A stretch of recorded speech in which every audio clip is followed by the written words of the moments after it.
ಹಾವೇರಿ ಲೋಕಸಭಾ ಕ್ಷೇತ್ರದ ಬಿಜೆಪಿ ಅಭ್ಯರ್ಥಿ ಆಗಿದ್ದಾರೆ ಬಸವರಾಜ ಬೊಮ್ಮಾಯಿ ಅವರು. ಕಾಂಗ್ರೆಸ್ ಅಭ್ಯರ್ಥಿ ಆಗಿದ್ದಾರೆ ಆನಂದ ಸ್ವಾಮಿ ಗಡ್ಡದೇವರ ಮಠ ಅವರು.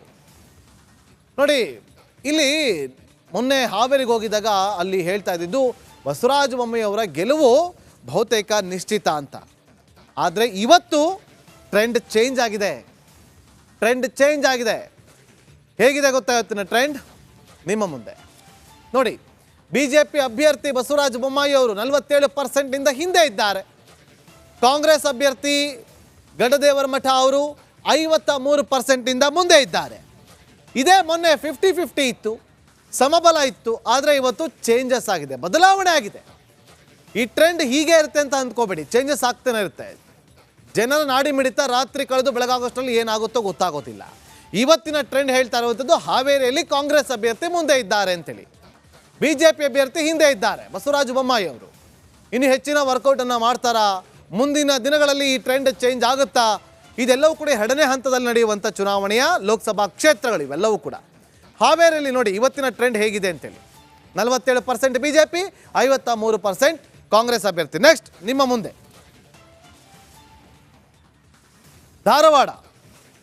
ಪ್ರಹ್ಲಾದ್ ಜೋಶಿ ಅವರು ಬಿಜೆಪಿ ಅಭ್ಯರ್ಥಿ, ಕಾಂಗ್ರೆಸ್ ಅಭ್ಯರ್ಥಿ ವಿನೋದ್ ಅಸೋಟಿ ಅವರು.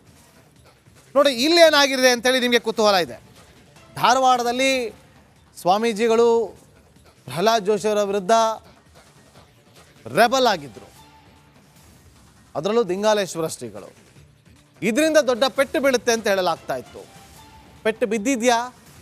ಇವತ್ತಿನ ಟ್ರೆಂಡ್ ಏನು ಹೇಳ್ತಾ ಇದೆ ನಿಮ್ಮ ಮುಂದೆ ಈಗ ನೋಡಿ. 55% ಬಿಜೆಪಿ, 45% ಕಾಂಗ್ರೆಸ್ ಅಭ್ಯರ್ಥಿ. 55% ಹುಬ್ಬಳ್ಳಿ ಧಾರವಾಡ ಲೋಕಸಭಾ ಕ್ಷೇತ್ರದ ಅಭ್ಯರ್ಥಿ ಆಗಿರುವಂಥ ಪ್ರಹ್ಲಾದ್ ಜೋಶಿ ಅವರು ಮುಂದೆ ಇದ್ದಾರೆ. ಕಾಂಗ್ರೆಸ್ ಅಭ್ಯರ್ಥಿ ಹಿಂದೆ ಇದ್ದಾರೆ ವಿನೋದ್ ಅಸೋಟಿ ಅವರು ಹಿಂದೆ ಇದ್ದಾರೆ. ನೋಡಿ, ಆರಂಭದ ದಿನಗಳಿಂದಲೂ ಕೂಡ ಏರುಪೇರು ಆಗ್ತಾ ಇದೆ. ಆದರೆ ಮೊನ್ನೆಗೆ ಕಂಪೇರ್ ಮಾಡಿದ್ರೆ ಇವತ್ತಿಗೆ ಏನೂ ಬದಲಾವಣೆ ಆಗಿಲ್ಲ, ಹಾಗೆ ಕಂಟಿನ್ಯೂ ಇದೆ, ಹಾಗೆ ಮುಂದುವರೆದಿದೆ. ನಂಬರ್ ಗ್ರಾಫ್ ಹೇಳ್ತಾ ಇದೆ 45% ಮೊನ್ನೆ ಕಾಂಗ್ರೆಸ್ ಅಭ್ಯರ್ಥಿ ಇತ್ತು, ಇವತ್ತು ಅಷ್ಟೇ ಇದೆ. ಬಿಜೆಪಿ ಅಭ್ಯರ್ಥಿಗೆ ಮೊನ್ನೆ 55% ಇತ್ತು, ಇವತ್ತು ಅಷ್ಟೇ ಇದೆ. ನೋಡಿ ಧಾರವಾಡ ನೋಡಿ, ಅಲ್ಲಿ ಅಹಿಂದ ಜಪ ಮಾಡಲಾಗ್ತಾ ಇದೆ, ಪರಿಶಿಷ್ಟ ಜಾತಿಯ ಸಭೆಗಳ ಮೇಲೆ ಸಭೆಗಳನ್ನು ಮಾಡಲಾಗ್ತಾ ಇದೆ ಕಾಂಗ್ರೆಸ್ ಪರದಲ್ಲಿ. ಇಷ್ಟಾದರೂ ಕೂಡ ವರ್ಕೌಟ್ ಆಗ್ತಾ ಇಲ್ಲ. ಹೇಳೋಕ್ಕಾಗಲ್ಲ, ನಾಳೆ ಚೇಂಜಸ್ ಆದರೂ ಆಗ್ಬೋದು, ಬದಲಾವಣೆಗಳಾದರೂ ಆಗ್ಬೋದು. ಕಾದು ನೋಡಬೇಕಷ್ಟೇ ನಾಳೆ ಟ್ರೆಂಡ್ ಹೇಗಿರುತ್ತೆ ಅಂತೇಳಿ. ಈಗ ನೀವು ನೋಡ್ತಾ ಇರುವಂಥದ್ದು ಧಾರವಾಡ ಲೋಕಸಭಾ ಕ್ಷೇತ್ರದ ಇವತ್ತಿನ ಟ್ರೆಂಡ್. ಬಿಜೆಪಿ ಅಭ್ಯರ್ಥಿ ಮುಂದೆ ಇದ್ದಾರೆ ಅಂತ ಇವತ್ತಿನ ಟ್ರೆಂಡ್ ಹೇಳ್ತಾ ಇದೆ. ನೆಕ್ಸ್ಟ್ ನಿಮ್ಮ ಮುಂದೆ ಉತ್ತರ ಕನ್ನಡ ಲೋಕಸಭಾ ಕ್ಷೇತ್ರ ನಿಮ್ಮ ಮುಂದೆ. ನೆಕ್ಸ್ಟ್ ವಿಶ್ವೇಶ್ವರ ಹೆಗಡೆ ಕಾಗೇರಿ ಅವರು ಬಿಜೆಪಿ ಅಭ್ಯರ್ಥಿ ಆಗಿದ್ದಾರೆ, ಅಂಜಲಿ ನಿಂಬಾಳ್ಕರ್ ಅವರು ಕಾಂಗ್ರೆಸ್ ಅಭ್ಯರ್ಥಿ ಆಗಿದ್ದಾರೆ.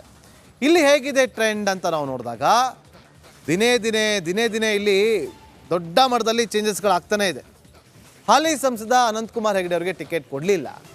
ಅವರ ಹೇಳಿಕೆಗಳು ಬಿಜೆಪಿಗೆ ಸಾಕಷ್ಟು ಇರಿಸು ಮುರುಸನ್ನು ತಂದಿತ್ತು. ನೋಡಿ ನಿಮ್ಮ ಮುಂದೆ ಈಗ 44% ಬಿಜೆಪಿ ಅಭ್ಯರ್ಥಿಗೆ, 56% ಕಾಂಗ್ರೆಸ್ ಅಭ್ಯರ್ಥಿಗೆ. ಅಂಜಲಿ ನಿಂಬಾಳ್ಕರ್ ಅವರು ಇವತ್ತು ಮುಂದೆ ಇದ್ದಾರೆ ಅಂತೇಳಿ ಇವತ್ತಿನ ಟ್ರೆಂಡ್ ಹೇಳ್ತಾ ಇದೆ. ಬಿಜೆಪಿ ಅಭ್ಯರ್ಥಿ ವಿಶ್ವೇಶ್ವರ ಹೆಗಡೆ ಕಾಗೇರಿ ಅವರು 44% ಹಿಂದೆ ಇದ್ದಾರೆ.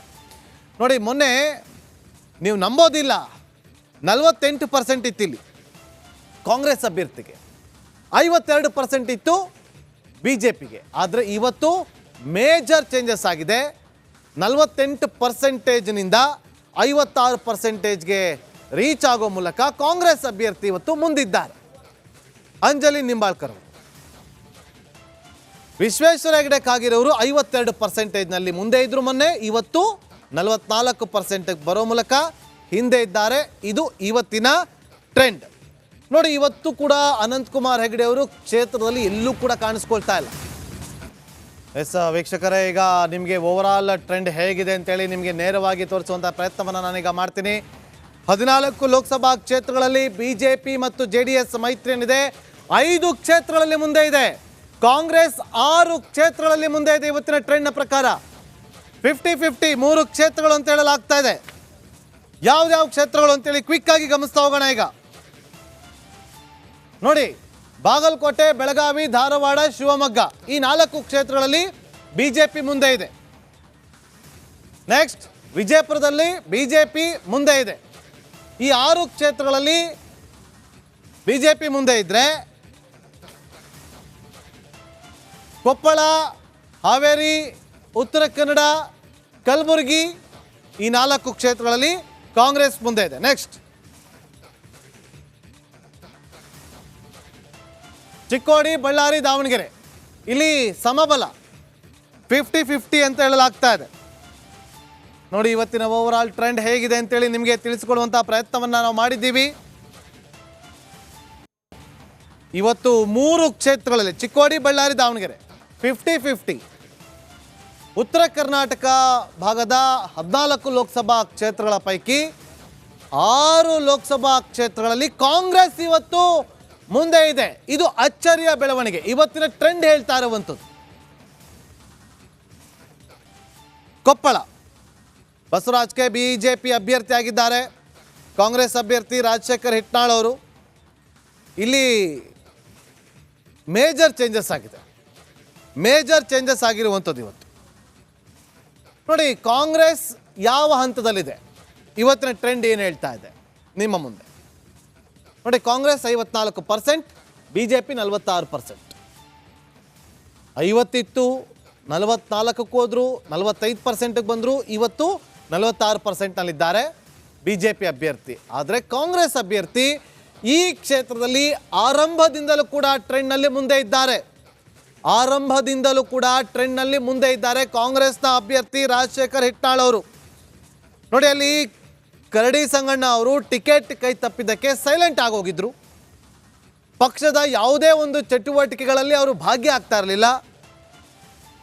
ಆ ಬಳಿಕ ಅವರನ್ನು ಮನವೊಲಿಸೋದ್ರಲ್ಲಿ ಕಮಲಾ ಪಡೆ ಕೂಡ ಸಕ್ಸಸ್ ಆಗಿತ್ತು. ಇದೆಲ್ಲದರ ನಡುವೆ ಕಾಂಗ್ರೆಸ್ಗೆ ಸೇರ್ಪಡೆ ಆಗ್ತಾರೆ ಅನ್ನುವ ಚರ್ಚೆಗಳು ಕೂಡ ಆಗ್ತಾ ಇತ್ತು. ಗೊತ್ತಿಲ್ಲ ಏನಾಗುತ್ತೆ ಅಂತೇಳಿ. ಈ ಕ್ಷೇತ್ರದಲ್ಲಿ ಟ್ರೆಂಡ್ ಅಂತೂ ಕಾಂಗ್ರೆಸ್ ಮುಂದೆ ಇದೆ ಅಂತ ಹೇಳ್ತಾ ಇದೆ. ಇದು ಬದಲಾವಣೆಗಳಾಗ್ಬೋದು, ಚೇಂಜಸ್ ಆಗ್ತಾ ಹೋಗ್ಬೋದು. ಇದು ಕೊಪ್ಪಳ ಲೋಕಸಭಾ ಕ್ಷೇತ್ರದ ಇವತ್ತಿನ ಟ್ರೆಂಡ್. ನೆಕ್ಸ್ಟ್ ನಿಮ್ಮ ಮುಂದೆ. ನಮಸ್ಕಾರ, ಕರ್ನಾಟಕ ಪ್ರೈಮ್ ಟೈಮ್ಗೆ ಸ್ವಾಗತ. ನಾನು ಜಯಪ್ರಕಾಶ್ ಶೆಟ್ಟಿ. ಇಡೀ ಕರ್ನಾಡು ಇವತ್ತು ರೆಬೆಲ್ ಆಗಿ ನಿಂತಿದೆ. ಈ ಹಗರಣಗಳನ್ನು ಸದನದಲ್ಲಿ ಪ್ರಸ್ತಾಪ ಮಾಡಲು ಕೂಡ ಕಾಂಗ್ರೆಸ್ ಹಿಂದೇಟು ಹಾಕಿದ್ದೇಕೆ? ನಿಮ್ಗೆ ಸಂಬಳ ಅದಕ್ಕೆ, ನಿಮಗೆ ವಾಹನ ಅದಕ್ಕೆ, ನಿಮಗೆ ವೆಪನ್ ಅದಕ್ಕೆ, ನೀವು ಅದನ್ನು ಸೆರೆ ಹಿಡಿಬೇಕಾಗಿದೆ. ನೀವು ವಿದ್ಯುತ್ ಬರ ಇದೆ ಅಂತ ಹೇಳ್ತಾ ಇದ್ದೀರಿ, ಎಲ್ಲಿ ಬರ ಇದೆ ನೀವು ಹೇಳಬೇಕು. ಪಾಕಿಸ್ತಾನ್ ಆಕ್ಯುಪೈಡ್ ಕಾಶ್ಮೀರ್ ಅದು ಎಂದೆಂದಿಗೂ ನಮ್ಮದು. 40 ಮೆಷಿನ್ಗಳು ತಂದಿತ್ತು ನೋಟ್ ಎಣಿಸುವುದಕ್ಕೆ, ಅದೇ ಹಾಳಾಯಿತು. ಮಥುರಾದ ಗಲಾಟೆ ಇದೆಯಲ್ಲ, ಅದು ಸ್ಥಳೀಯವಾಗಿ ಕೂತು ಪರಿಹರಿಸಬಹುದಾದಂಥ ಕಾನೂನಿದೆ. ಗ್ಯಾರಂಟಿ ಯೋಜನೆಯಿಂದ ನಷ್ಟ ಆಗಿದೆ, ಲಾಭ ಆಗಿದೆ, ದಯವಿಟ್ಟು ಹೇಳಿ. Dawood Ibrahim most wanted criminal ಯಾವಾಗಾದ ಅಂದರೆ ಇಲ್ಲಿ ತನಕ ಭಾರತ ದೇಶದಲ್ಲಿ ಓರ್ವ ದಲಿತ ಪ್ರಧಾನಿಯಾದಂಥ ಇತಿಹಾಸವೇ ಇಲ್ಲ. ರಿಪಬ್ಲಿಕ್ ವರ್ಲ್ಡ್ ಆಪ್ ಇದು ಕೇವಲ ಅಪ್ಲಿಕೇಶನ್ ಅಲ್ಲ, ಸಮಗ್ರ ಸುದ್ದಿಗಳ ಸಂಪರ್ಕ ಮಾರ್ಗಕ್ಕೆ ಕ್ರಾಂತಿಕಾರಿ ಬದಲಾವಣೆ. ರಿಪಬ್ಲಿಕ್ ವರ್ಲ್ಡ್ ಆಪ್ ಕೇವಲ ಸುದ್ದಿ ಅಪ್ಲಿಕೇಶನ್ ಅನ್ನ ಪರಿಚಯ ಮಾಡ್ತಾ ಇಲ್ಲ, ಬದಲಾಗಿ ಡಿಜಿಟಲ್ ಸುದ್ದಿ ಬಳಕೆಯ ಹೊಸ ಯುಗಕ್ಕೆ ನಾಂದಿ ಹಾಡ್ತಾ ಇದೆ. ಇದೊಂದು ಬ್ರೇಕಿಂಗ್ ನ್ಯೂಸ್, ಪ್ರಭಾವಶಾಲಿ ಕಾರ್ಯಕ್ರಮಗಳಿಗೆ ಗಟ್ಟಿಯಾದ ವೇದಿಕೆ. ರಿಪಬ್ಲಿಕ್ ವರ್ಲ್ಡ್ ಅಪ್ಲಿಕೇಶನ್ ಈಗ ಲೈವ್ ಆಗಿದೆ. ಗೂಗಲ್ ಪ್ಲೇ ಸ್ಟೋರ್ ಮತ್ತು ಆಪಲ್ ಆಪ್ ಸ್ಟೋರ್ ಎರಡರಲ್ಲೂ ಲಭ್ಯವಿದೆ. ಈಗಲೇ ಡೌನ್ಲೋಡ್ ಮಾಡಿ.